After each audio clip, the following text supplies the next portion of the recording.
We are gonna load up today's video with value. I'm gonna show you how this wine glass holder behind me made 13,000 sales, grossing almost $1.3 million in 10 years. We're gonna do a full profit breakdown to see what they actually brought home. Of course, we're gonna do a full tutorial build on how to make this, even correcting kind of a beginner design flaw. I'm gonna show you where they might have gotten the design for this rack, and a Etsy selling hack that they use that definitely helped them get sales. All right, head over to one of the big box stores or your local wholesale and pick up one of these boards here.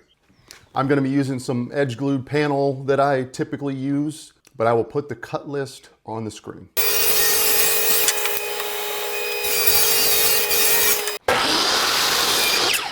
So here is this kind of beginner, amateur, I don't know what you'd call it, maybe design flaw. Look at this picture. This side view looks really sloppy, a lot of exposure of the end grain.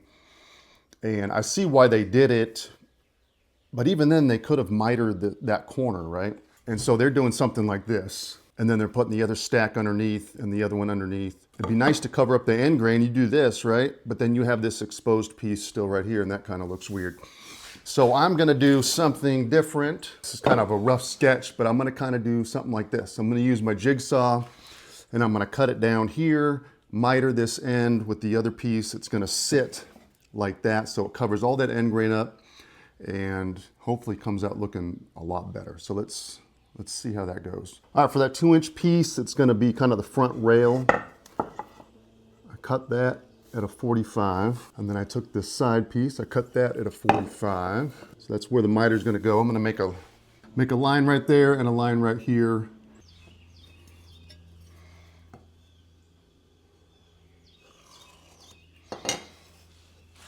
So I could just go straight down actually if I wanted to, or I could curve it a little bit just to kind of give it a different look. Once I do this one side, I'll use this piece to trace the other side. So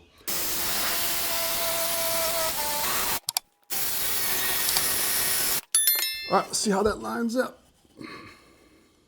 Looks pretty darn good. I think that's gonna work. I just have a little bit to cut off on the back right here. And we'll repeat with the other side. All right, we're looking pretty good here. Everything is lined up. All right, on to assembly. I'm going to put a dab of glue, throw in a couple of brads as placeholders, and then just a couple of screws for strength on this.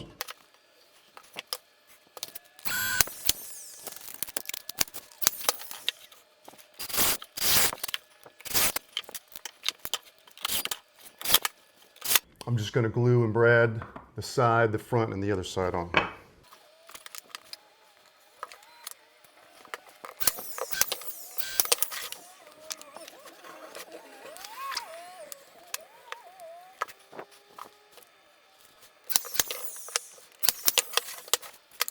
It looks like I made it just a smidge too long, so I'm gonna trim that up.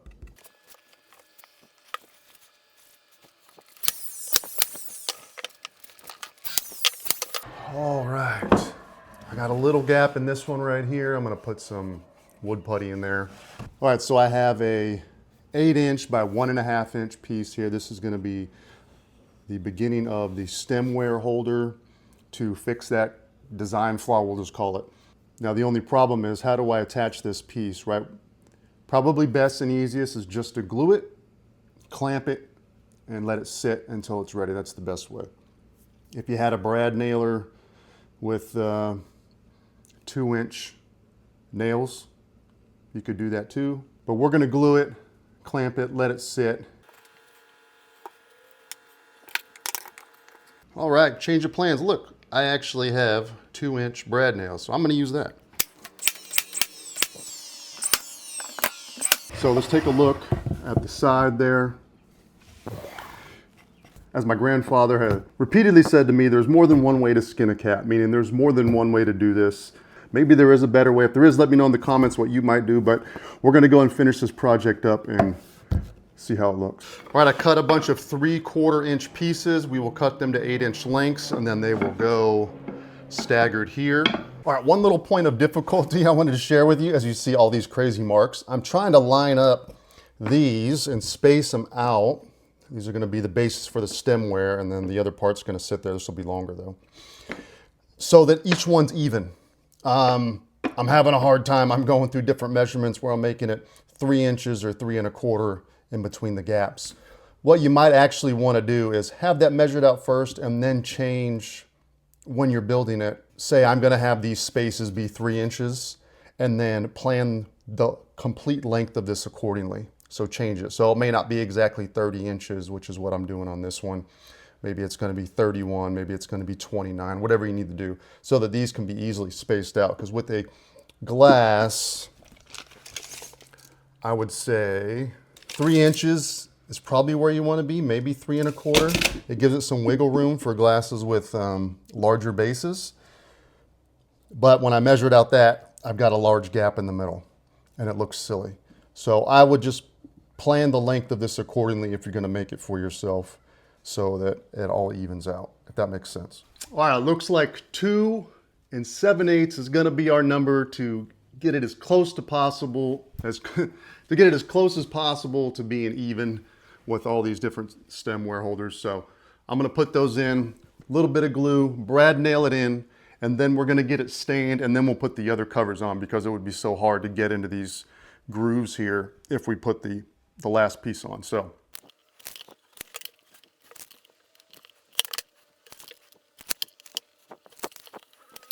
all right, all stained up. Now we're gonna get these pieces put on. We're gonna start with the side pieces because we're just gonna brad nail them in the side and then brad nail these down. When I stained them, I left a little strip so I can put a bead of glue because you know the glue doesn't stick so well to stained wood. But these don't hold a lot of weight anyways. But yeah, that's what I did. I made a line down the middle too to kind of guide me when I put it on so I have it centered. And we'll get this done.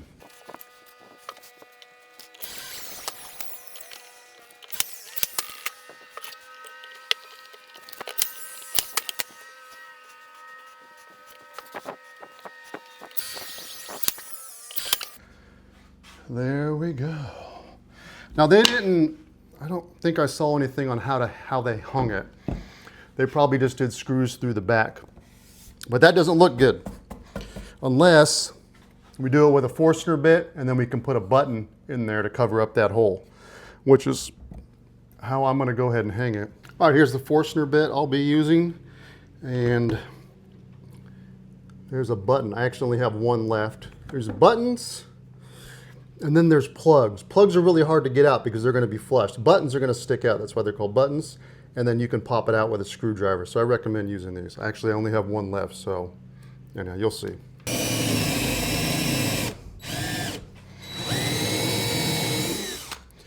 Go till the bit on the back side is parallel with the wood surface.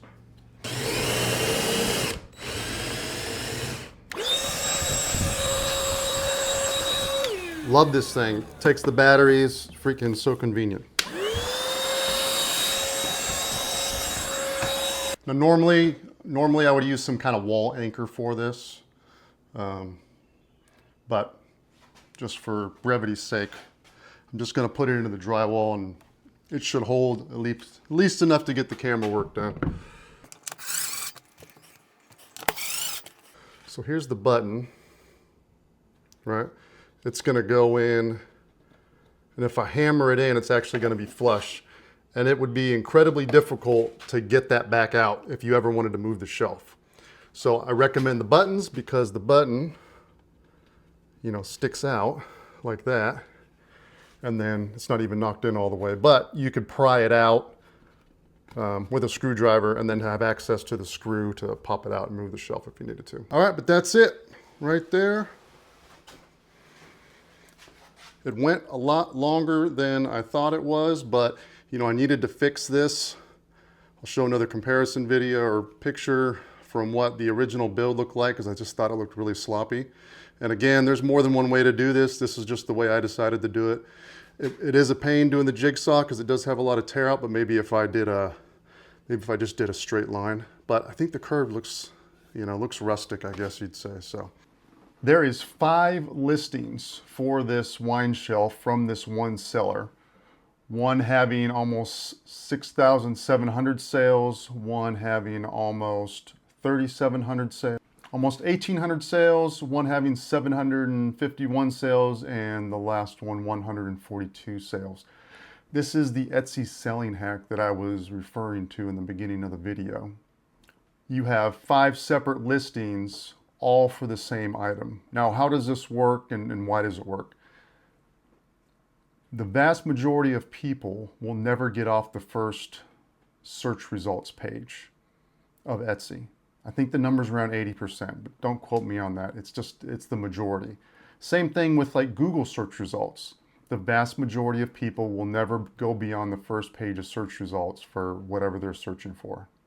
So if there are 20 slots on that first search results page, and you and 19 of your competitors all have your wine shelf or wine glass shelf on there, that means you each have roughly 5% chance of someone seeing your item and clicking on it. Now, there's other variables, obviously. This is very simplified. But if you have not 1, but 5 listings for the same item, and you happen to show up all on the first search results page, your 5% chance now goes to 20%, right? Because you're taking up 20% of the real estate on that first search results page. So that's why that works. Tactically works great. Is it a little shady? I don't know, maybe. It's a tough game out there. I did this cut list optimizer thing, and it said that you could make all these cuts from one 8-foot by 10-inch pine board. So we are going to go with $22 for that. Etsy fees at 9.5%. At the sale price, $9.37. We're just going to round up to 10.